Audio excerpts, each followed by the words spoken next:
Asalaamaaleykum mbokki internet di Wassare Célébrité dal leen ak jàmm et bienvenue dans votre rubrique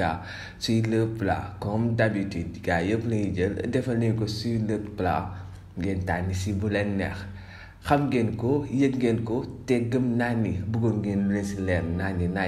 muy affaire Banaya Wally Ballago Seck Sidy Diop fu mu toll nii moom moo lëmbee fu mu toll nii di showbiz bi rawatina maanaam semaine bële samedi bële ba samedi bii ba fu mu toll nii nag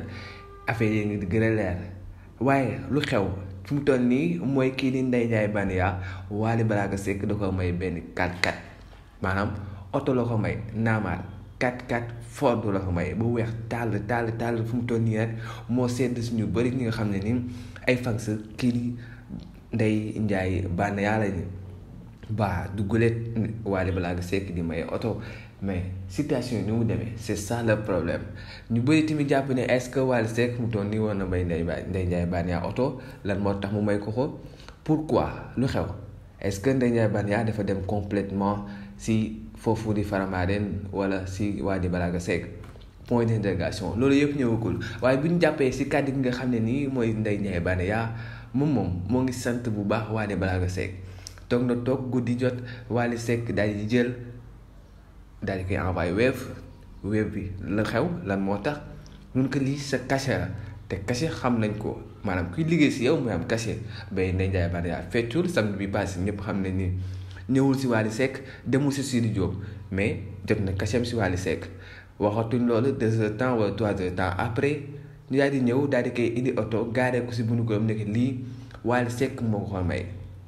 mu jaaxle ba toog si benn brique xamatul la ñuy def mais comme ñu koy defee moom nee na teral papa teral yaay rek lu bëgg loolu waral mu daal di jël oto boobu ne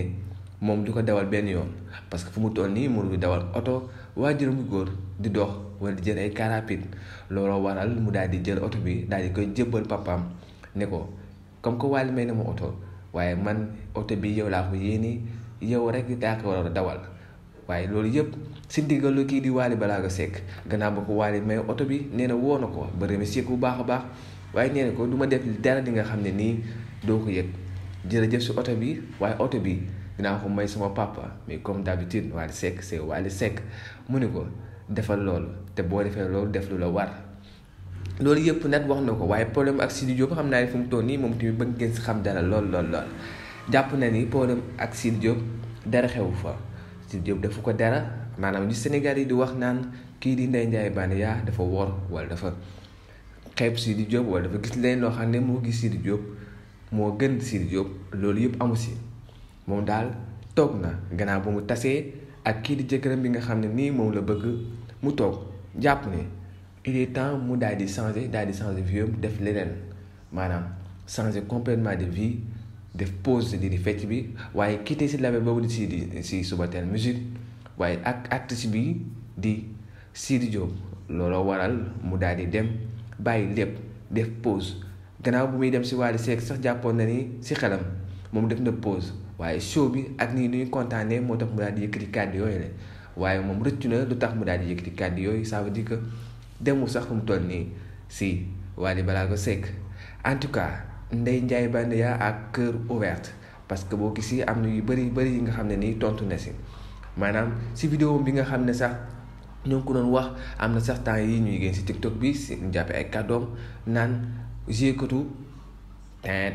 comprendre ngeen mooy waxee waaye mu jàpp na ni ñoom ñëpp baal na leen képp ku mu tooñ baal na ko parce que moom moo def erreur bi moom moo juum waaye mosul publier vidéo bi te bis dina ñëw tamit ñu xam kon moo publier vidéo bi kan moo publier vidéo boobu est-ce que loolu bokk na si tax mu daal di test sëyam est-ce que loolu bokk na si tax mu daal di quitter kii di Sidy Diop est-ce que dafa am ay soupçon si kan moo war a publier vidéo yi nga xam ne nii fu mu toll nii abadan daayman gëmutuma dina génn si réseaux sociaux yi parce que jàpp na ni loolu lu ko yàqal si àddunaam loolu si la bokk ba loolu sax moo tax mu ni fu mu toll nii leen rek la mën a def tuub gën naa manqué waxtu trop ci loolu yëpp vidéo bu ñu génnee pour tuub jéggalu suñu borom moo waral mu daal di def loolu yëpp en tout cas Ndeye Ndiaye Banaya jàpp leen ni bëgg na changer vie complètement pause li di fecc bi concentré aussi boppam pour teral papam ak lii di yaayam. Mbokk internet yi Wassare Célébrité lii na leen doon tey seen biir rubrique K sur le plat comme d'habitude gars yëpp nañu jël defal leen ko sur le plat ngeen tànn si bu leen neex toujours avec votre frère Mamadou Rassoul. Ciao, merci beaucoup.